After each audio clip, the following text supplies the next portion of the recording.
surat wesel adalah perintah pembayaran sejumlah uang dalam jangka waktu tertentu, namun kini jarang digunakan dalam praktik.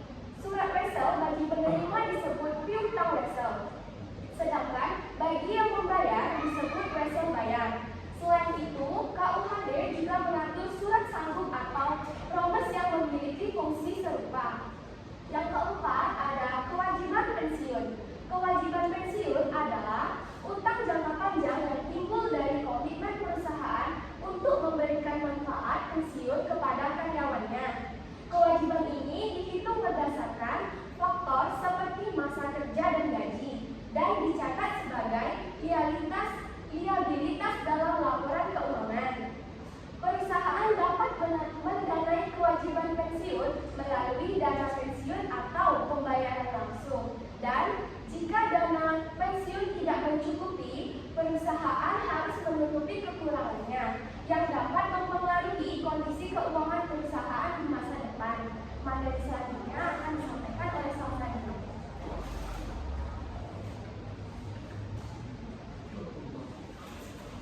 Baik, selanjutnya adalah kewajiban leasing. Kewajiban leasing merupakan utang jangka panjang yang timbul dari perjanjian sewa guna usaha.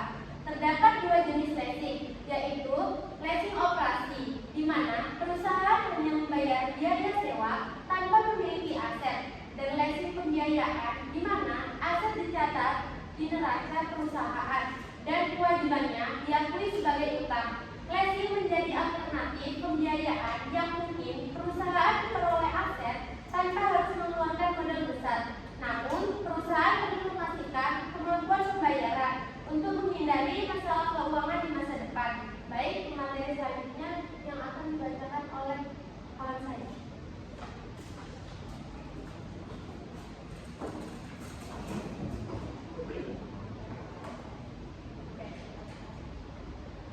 Saya akan membahas tentang kasus dan pembahasan tentang utang jangka panjang yang saat ini adalah obligasi. Nah, pencatatan obligasi itu ada dua, yaitu pencatatan obligasi yang terjual dan obligasi yang terjual dan belum terjual dicatat. Nah, contoh kasusnya ada pada tanggal 1 Januari 2025, PT Manopos merencanakan pengeluaran obligasi 10% pada nominal Rp 1 juta. Pada 1 April 2025, obligasi nominal sebesar Rp700.000 dijual dengan kurs 105. 1 Mei 2025 dijual pesanan 200 lembar obligasi dengan kurs 102. Pembayaran pertama sebesar 40%. 1 Juli 2005, uang sisa pesanan 60% dari obligasi sebanyak 75 lembar.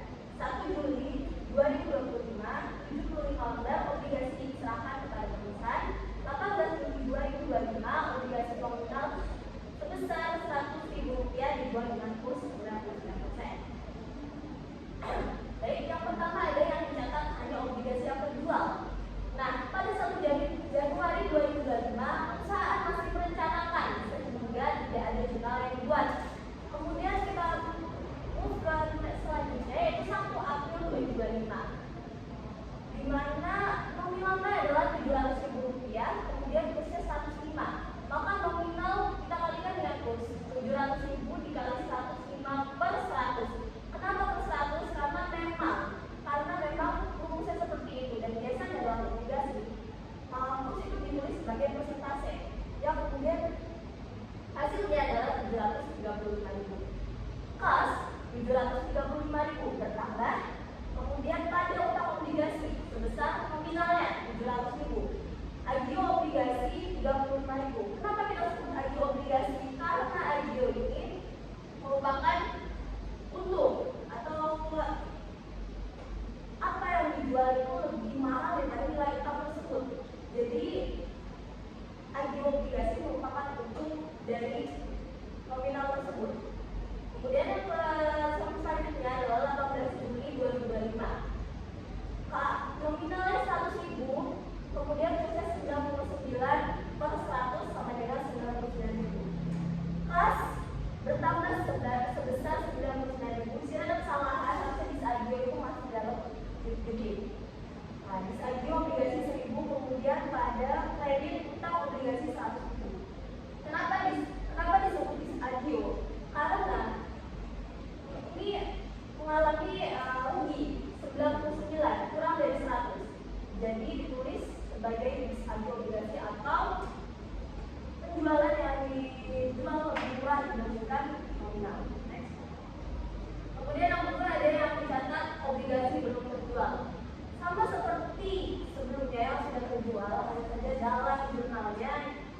kita ubah sedikit nama akunnya. Nah, pada 1 Januari kan perusahaan itu masih merencanakan, sehingga di belum terjual itu kita tulis juga. Tapi akunnya kita buat sebagai obligasi yang belum terjual sebanyak 1 juta. Kemudian otoritas dan kemudian pada kredit kita tulis otoritas utang obligasi sebanyak 1 juta. Nah, otoritas utang obligasi ini sama seperti utang obligasi pokoknya otoritas ini merupakan kewenangan atau perusahaan yang berniat untuk menerbitkan obligasi tersebut. Oke, dan selanjutnya ada 1 April 2025. Hasil 730.000. Kemudian kita tulis pada kredit obligasi yang belum terjual sebanyak 700.000. Agio obligasi kita letakkan pada kredit sebanyak 35.000. Kemudian pada 18 Juli 2025 kas kita tulis 99.000. Agio obligasi 1.000 pada obligasi yang belum terjual 100.000 pada kredit. Selanjutnya akan diberikan oleh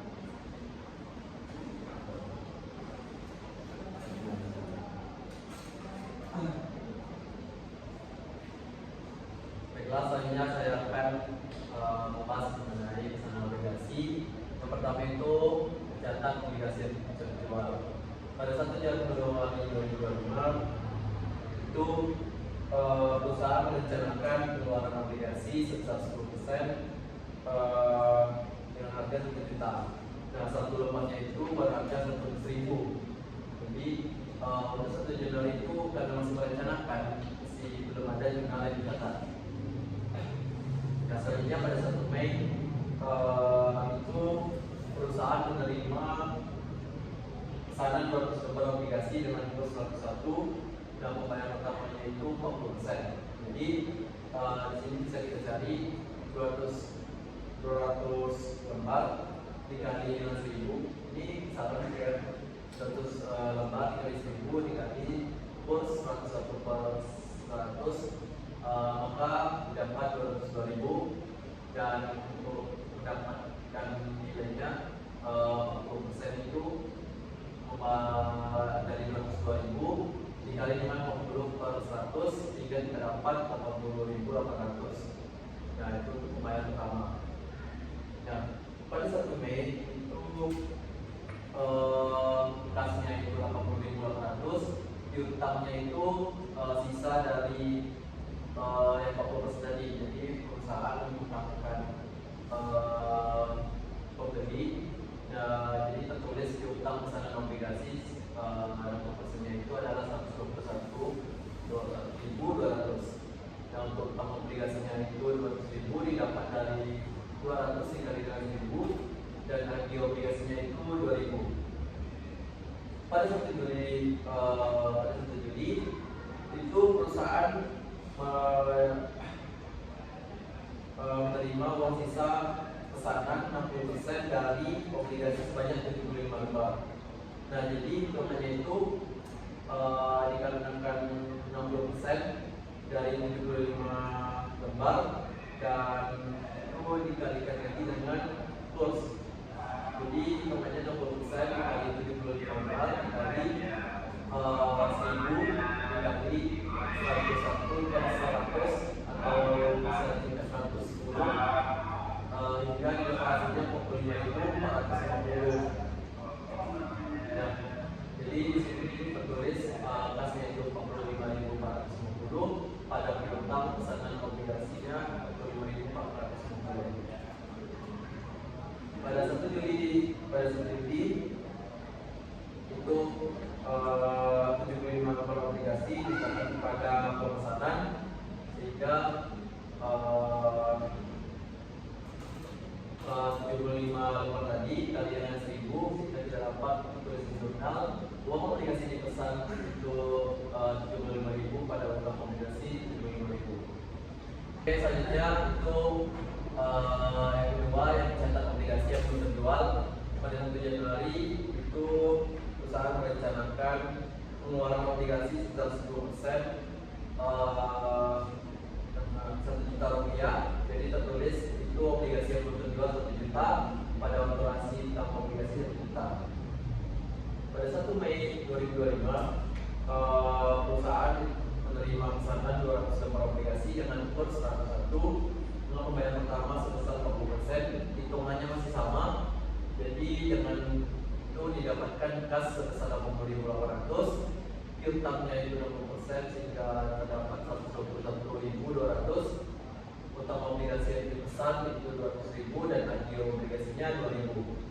1 Juli 2025 perusahaan menerima uang sisa pesanan 60% dari obligasi sebanyak 75 lembar, hingga dari 60% itu dikali dengan 75 dikali dengan 1010 dapat kas itu 45.450 pada piutang pesanan obligasi 45.450. 1 Juli 2025 perusahaan 75 lembar obligasi diserahkan kepada perusahaan. Jadi tertulis di situ utang obligasi dipesan 75.000 dan pada yang obligasi belum terjual 75.000. Selanjutnya saya serahkan